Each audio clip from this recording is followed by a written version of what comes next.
కురుక్షేత్రం ఎక్కడికి పోలేదు, నీ జేబులో ఉన్న ఫోన్లోనే జరుగుతుంది.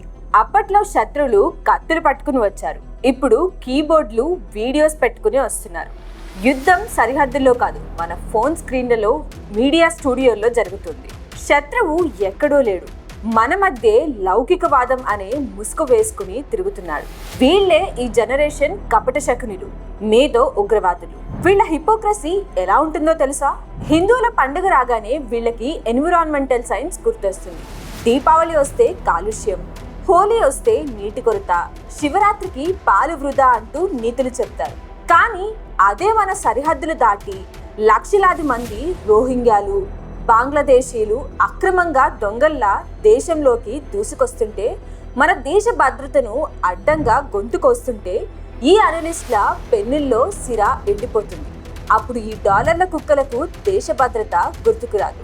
అమాంతం మానవతావాదం అనే ముసుగు తగిలించుకుంటారు. అంతర్జాతీయ వేదికలపై భారతదేశాన్ని ఒక అసహన సమాజంగా చూపించడానికి వీళ్ళకి ఫండింగ్ ఎక్కడి నుంచో వస్తుంది, ఎజెండా ఇంకెక్కడిదో ఉంటుంది. ధర్మాన్ని అన్నం పెట్టిన దేశాన్ని బద్నాం చేస్తే వీళ్ళ దృష్టిలో ప్రోగ్రెసివ్, అదే ధర్మాన్ని గుండెలకు హత్తుకుని కాపాడితే ఛాందసావాది.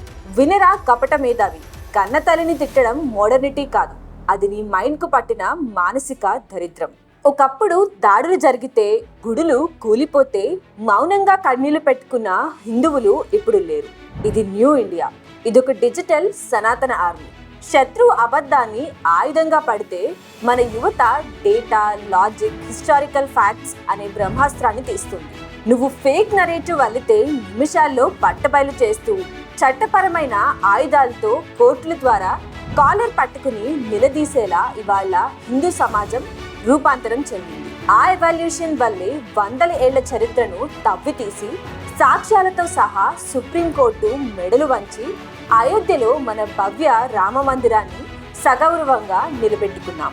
నిన్నటి దాకా మనల్ని మూఢనమ్మకాలు అన్నోళ్లే ఇవాళ నాసాలో కూర్చుని మన వేదాల్లో ఉన్న క్వాంటమ్ ఫిజిక్స్ ను డీకోడ్ చేస్తున్నారు. కాలగర్భంలో ఎన్నో సామ్రాజ్యాలు కలిసిపోయాయి, ఎంతో మంది నియంతలు మట్టిలో కలిశారు. ఎన్నో పిల్ల కాలువలు, కుళ్ళు కాలువల్ని కడుగుతూ కలుపుకుంటూ ఈ ధర్మం సాగిపోతూనే ఉంది, నిలబడుతుంది, శాసిస్తుంది. ఎందుకంటే సనాతనం అంటే ఎప్పటికీ ఉండేది, ఎవరు అంతం చేయలేనిది. జై హింద్.